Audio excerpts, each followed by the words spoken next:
America के सर्वोच्च न्यायालय ने राष्ट्रपति डोनाल्ड ट्रंप को एक विवादास्पद युद्धकालीन कानून का उपयोग करने की अनुमति दी है। यह कानून उन्हें संदिग्ध गैंग सदस्यों को तेजी से निर्वासित करने की शक्ति देता है।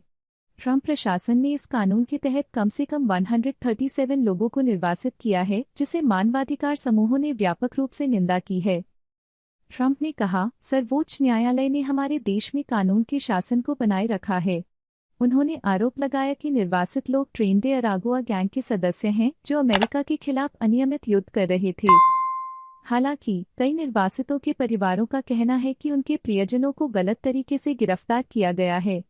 अमेरिका के आव्रजन अधिकारियों ने कहा कि सभी डिटेनीज की सावधानीपूर्वक जांच की गई थी, लेकिन अदालत के दस्तावेजों में यह भी स्वीकार किया गया कि कई निर्वासितों का अमेरिका में कोई आपराधिक रिकॉर्ड नहीं है। इस निर्णय के बाद ट्रंप ने इसे अमेरिका में न्याय के लिए एक महान दिन बताया। यह कानून 1798 में पारित हुआ था, जब अमेरिका ने फ्रांस के साथ युद्ध की आशंका जताई थी। हालांकि न्यायालय ने यह भी कहा कि निर्वासितों को अपने निर्वासन को चुनौती देने का अवसर दिया जाना चाहिए। कई परिवारों का मानना है कि उनके प्रियजनों को उनके टैटू के कारण गैंग सदस्यों के रूप में गलत पहचाना गया।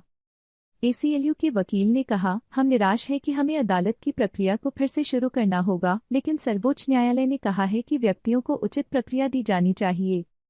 यह कानून, जो द्वितीय विश्व युद्ध के दौरान अंतिम बार उपयोग किया गया था, राष्ट्रपति को दुश्मन राष्ट्र के नागरिकों को बिना सामान्य प्रक्रियाओं का पालन किए हिरासत में लेने और निर्वासित करने की व्यापक शक्तियां देता है। इस निर्णय ने पहले के एक न्यायाधीश के आदेश को रद्द कर दिया था, जिसने इस कानून के तहत निर्वासन को अस्थायी रूप से रोक दिया था। क्या यह निर्णय अमेरिका में कानून के शासन को चुनौती देगा? यह सवाल अब हर किसी के मन में है। फास्ट न्यूज़ पहला चैनल है जो आपको वास्तविक समय में ब्रेकिंग न्यूज़ लाता है। अभी सब्सक्राइब करें।